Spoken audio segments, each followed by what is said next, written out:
For all of us, it's about predicting where the consumer is going and getting half of it right. One of the things we want to do is create ads that don't suck. Embracing change creates great possibility. I'm Alan Hart, and this is Marketing Today.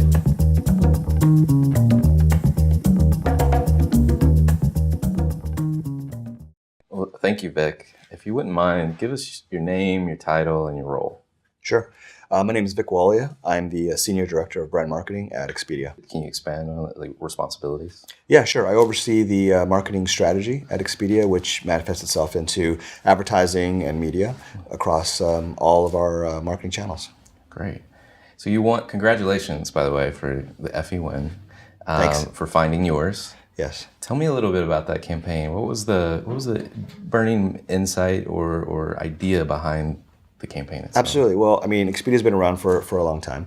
And as we think about the advent of commerce online, what's happening is there is just a proliferation of online advertisers who are taking some share from Expedia. And it's becoming a very commoditized game, right? We're all competing on price and inventory. And when we start looking at the future, where's that going to go? We realize that that's not a long-term sustainable proposition to just continue to be in a price war with our competitors. So we started to look at changing the dialogue and really understand what does travel mean for the average person. While price is a consideration, really, travel is more than just getting from point A to point B. It's all the experiences that you get along the way. And so we tapped into that insight.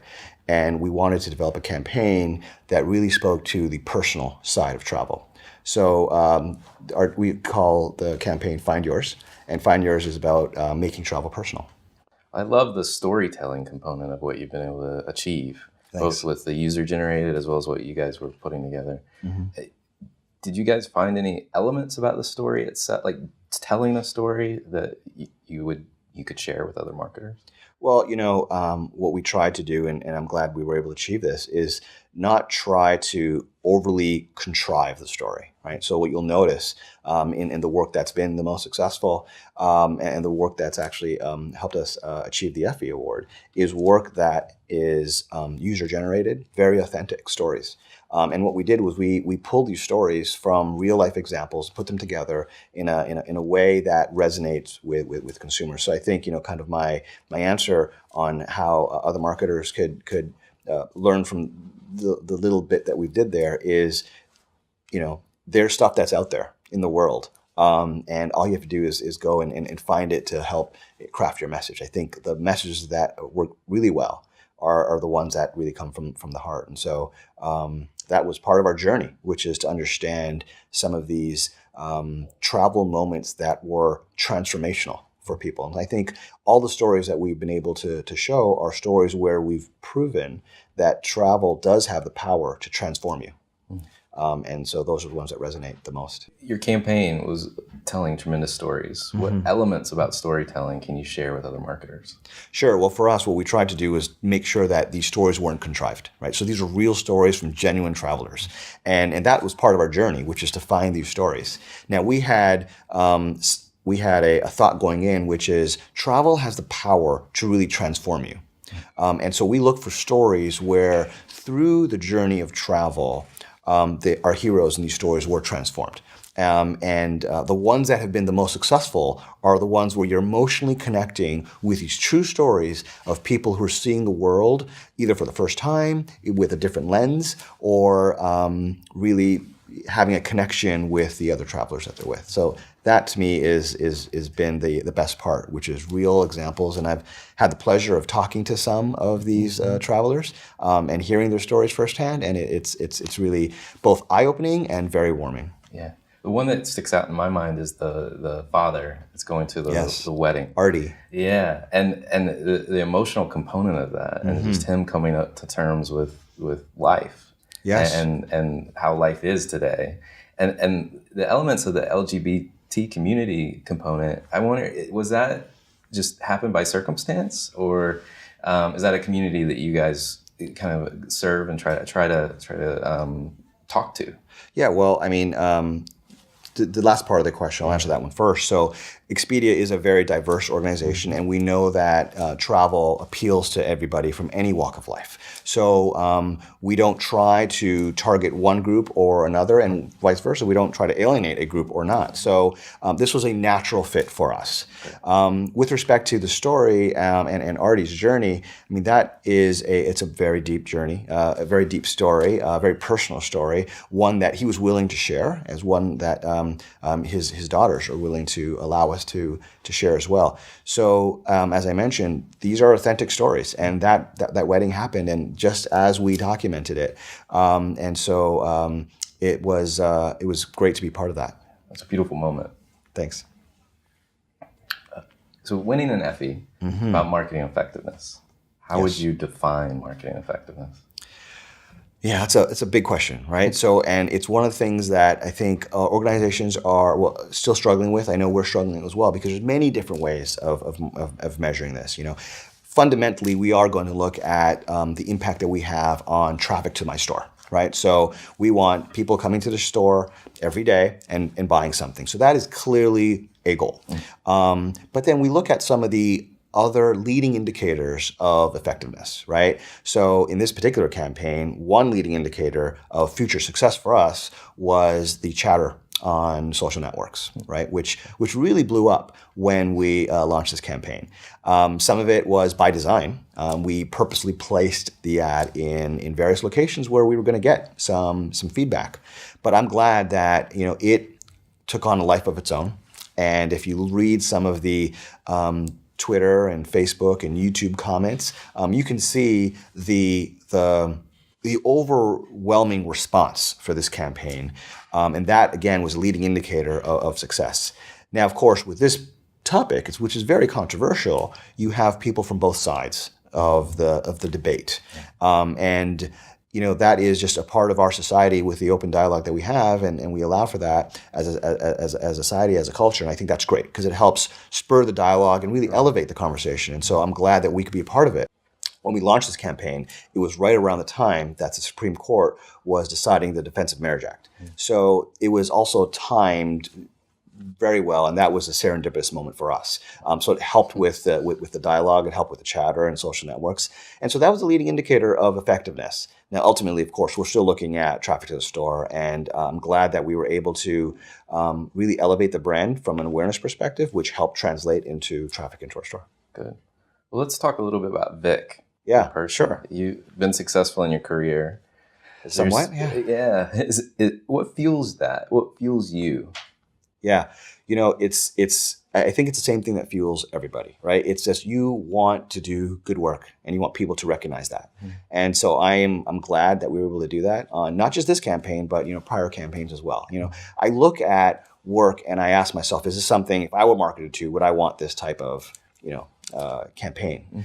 Whether it's a media choice or whether it's an ad choice. So it's really around doing good work and getting people to recognize that. And I still even get a little bit of a joy when I post a picture on Facebook and friends of mine are liking that picture. I mean, it's that praise, it's a small thing, but that praise makes you feel good. I actually have a competition with my wife all the time, because she'll post a picture and I'll post a picture, and we have a similar number of friends, and I'll be like, hey, I got 54 likes on my picture, and so it's a little bit competitive, but it's really about putting something out there in the world and that you're proud of, and having other people say, yeah, that was really good. Right. So that's what fuels me. And I think the type of work that I like and the type of work that I want to do is in that vein. Are there any tips you have for other marketers or people that might be in your shoes in the future? Two things come to mind. One is to travel a lot, and the other is to read a lot. Those are two things which has really helped me, because by traveling and reading, it's really opened my mind into the possibilities that are out there in the world. And when you bring in perspectives from people in different parts of the world, or some great novels that you've read, or even advertising and marketing books, it really starts to change the conversation. So my advice to anybody, whether you're in marketing or not, is to really change your perspective. And the best way to change perspective is to travel and to read. Okay. Well, so stepping back from Expedia, what brands are you following? Yeah. And are there any that, get your goat, so to speak, or you just can't live without? Ooh, well, I think it's the usual ones. I mean, Apple is. I'm an Apple fanboy. I will be in line, sleeping overnight to get the newest gadget. So there's a little bit of that, and I think it's because as an ecosystem, they've created something that just works. I know I'm stealing a line from pop culture, but it just does work. So Apple's one of them, and I think they've done some great advertising as well as product design. I think for me, the great brands are the ones who are doing that combination of great storytelling as well as a great product. So Apple's one. I'm a huge fan of what Google is doing with their storytelling. I think their storytelling is top notch. And I look at them as a leader, especially because of the industries that we're in, which is e-commerce, and it's not something that's tangible. So how do you convey that in a very compelling way? So they're able to integrate their products into their advertising, and I think that is fantastic. And then there's some niche brands. I mean, I Uber everything wherever I go. I think they've done a great job. But it's not just because of their product. For me, their marketing is their customer service, right? So they have done a fabulous job in terms of customer service and product design. So that's another one. I can't live without my Evernote and my Dropbox. I mean, these are two brands, again, who don't really market other than through product design and word of mouth. And I think that those types of marketing vehicles are undervalued in our world. I mean, we're all talking about big TV budgets or just TV budgets in general, maybe some online spend. But when I look at some of these niche players who don't have that, they are the confinement of lower budgets, or sometimes no budgets, really help you be more creative. And so it's through PR and social, and I think that's really where they've excelled. Okay. So what do you see as one of the most important marketing trends today, if you were to pick one? Marketing trends. So for me, a trend is around what's happening with data. Okay, I think that is a trend. Because of the openness of networks and the aggregation of all this data, it's making marketing much more of a scientific approach, right? Which I think is fabulous. And that to me is a trend, because as you get more data and understand what's working and what's not working, you start making different decisions. Yeah. And so we are very deep in data sciences right now, and understanding big data.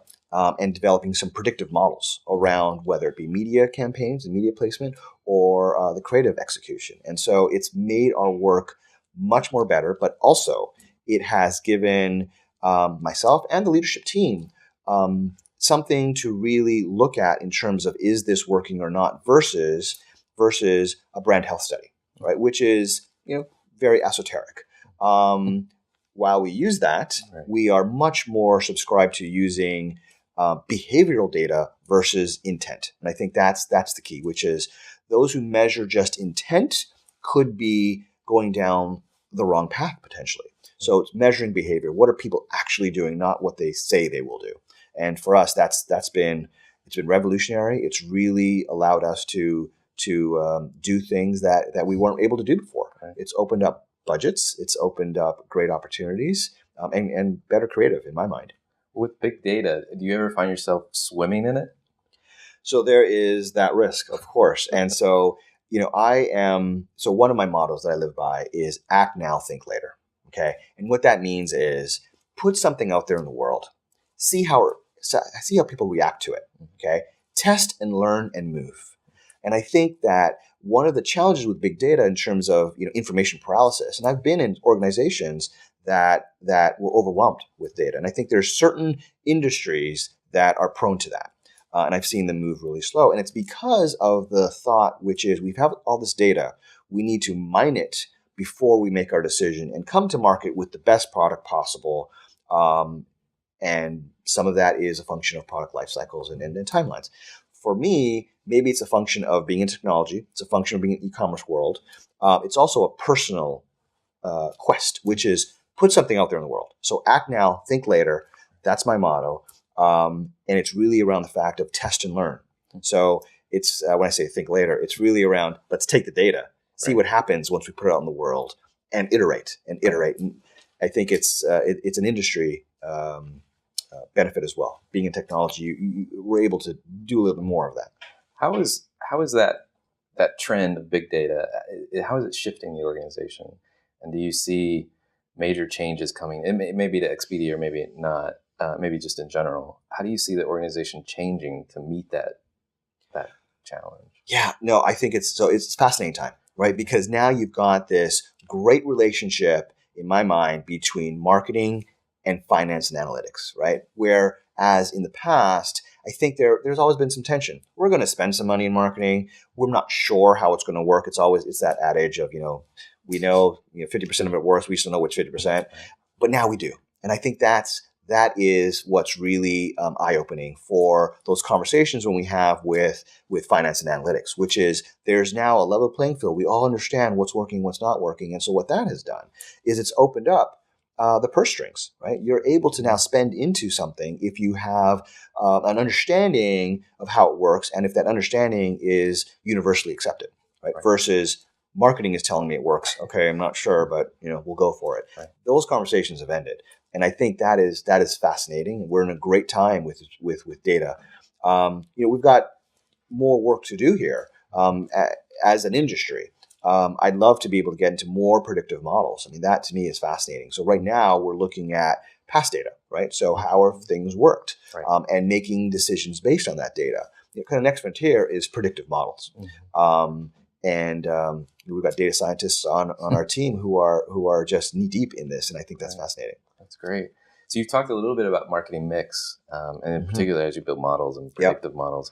How do you see mix changing for you or for in general for the industry? Well, yeah, part of the mix change is a function of new technologies that are out there, which have done a couple things. One, they have opened up new areas to compete in, such as social media would be one example. But also, it has brought down the cost of some of these vehicles. So your mix models that you've developed a year ago or 2 years ago based on data from 3 years ago is already outdated. Right. And so, as we look at Expedia, as we look at, social media, as well as programmatic ad buying, that has really changed our mix because of A, new vehicles, and B, the costs have come down. So all of a sudden, things that were maybe inefficient a year ago are now more efficient. I think I look at video advertising as a perfect example. When we first started in video advertising, it was a loss leader. I mean, there was no way we were going to make this thing work. Thankfully, in the past year and a half, what you're seeing is more networks open up that have this capability, and thus with competition, the price comes down. And you can maintain that even with the quality placements. So we're looking very bullish on digital, programmatic in specific, but digital as a whole. Marketing mix models are changing and evolving. How do you think about the long-term, short-term, and short-term being mixed models of yesteryear, if you will, really focus on the last 12 months and the impact within that. In terms of building a brand, as you know, it's building an asset. How do you think about that trade-off? Yeah, it's a great question. We have, as most marketers, have been focused on the short term because that's what the data allows you to do, right? So we have pulled a lot of data to help us understand in the short term what's our return going to be. And that's important for finance. It's important as we think about quarterly budgets and communication to Wall Street in terms of traffic to our store and conversion that we get. So we're always going to be looking at that for sure. We've recently started adding long-term into our equation as we start thinking about payback models and break even. So we do have some data which helps us understand the long-term value as well as the short-term value. Now, long-term, of course, we should define what that is. Right. So for us, it is under a year. Okay. So short-term would be in quarter, and long-term would be in year. Okay. So we are understanding the payback models of our marketing investments within year, which I think is, again, a new conversation that we're having, which allows us to not just think about the quarter and how much money to spend in the quarter and the payback, but also what's the overall impact to the P&L this year. Now, moving beyond the year and thinking about kind of the equity of the brand, that's a different conversation. And that's where you start looking at brand health and some of those data points. I think they're a little bit more esoteric versus actual behavior that's happening on your site with your product. So we've talked about marketing mix. You've talked about data and the usefulness of data. How does research factor into your data set, if you will? Yeah, well, so I don't separate research from analytics, right? So we are doing, I think, a ton of research in terms of behaviors on our site and what people are doing and how they react and what they buy, as well as data on our competitive sites and what they're doing there as well. So all that is part of the research and analytics mindset within our organization, the mindset within my team, which is in the past, we would probably look at research strictly as syndicated studies around intentful behavior. But now we're merging both intent as well as behavior to understand what people say they're going to do and what do they actually do, and to measure that, the delta, to start getting to predictive models. An example would be looking at brand health measures and correlating that with site traffic, to see which is the predictive behavior. When people say, I am likely to visit your store, do we see a change in traffic? And what is that relationship? And as you increase or decrease your share of voice in the marketplace, does that relationship strengthen or weaken? So it's part of the models that we're building at Expedia, and it is again having a great impact in terms of changing the dialogue we would have with a CFO or with an analytics group. Good. Well, how about research? So, if you were to design the perfect study, blue sky, Yeah, what would it tell you? that's a big question. I think for us the answer is really around why. Right? We know a lot about what people do on our site with our competitors. If I take my product as an example, we know how many rooms they're going to buy on a visit to our site, which airlines are going to most likely travel with. And a lot of this is based on big data that we have internally. Right. We know the average flight that's being taken and the hotel that's being used. What we don't know, we don't have good data on, I think, is the why. Why do people travel? And of course, it changes by trip type, right? Whether you're going to a graduation or whether you're going for a work trip or whether you're going vacation with the friends. But then why do you pick certain brands that you pick? How do you make that decision? There's many factors. Price is a factor. Reviews are a factor. But I think there's something much more primal, much more basic. And those are the types of things that I'd love to really investigate, because it helps with developing marketing insights, right? So if the insight is it's the cheapest price, that's never going to lead to great creative work. So I think we're making forays there, but this is a big question I think every marketer has on their minds, which is, why do people do what they do? Why do we shop? How do we shop? Some have hypothesized that this digital shift is we're all eventually going to just be digital marketers. Do you believe in that hypothesis? Do you think that's overblown?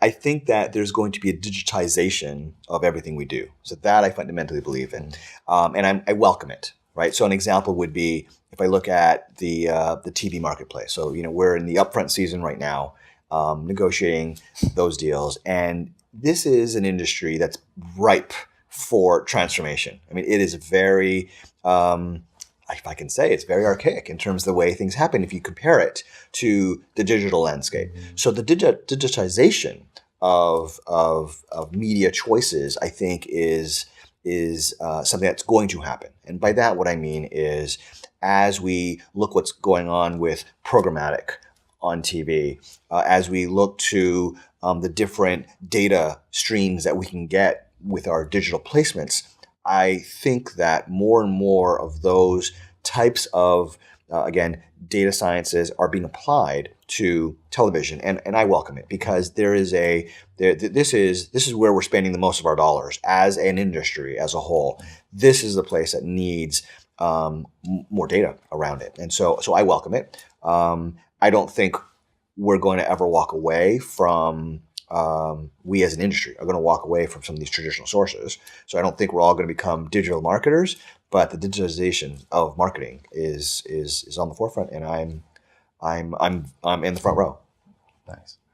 So stepping back from it all, Expedia, the Effie Award. Yeah. Congratulations again. Thank you. If you had it to do all over again, what would you be? What would you do? I'd be an investment banker. It's much more lucrative, much more lucrative.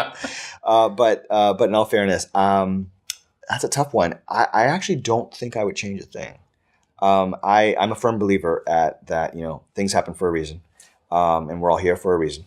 And so, I try not to look back on the past, and therefore, very happy with what we've done, what I've done, and optimistic about where I'm headed and where the company's headed. So I think my real answer, other than, I'd love to get investment banker salaries and bonuses, maybe not the hours. Yeah. Other than that, I'm actually very happy with where we are, and I wouldn't change a thing. That's great. Well, again, thank you so Thank much you. for joining Thank you. us.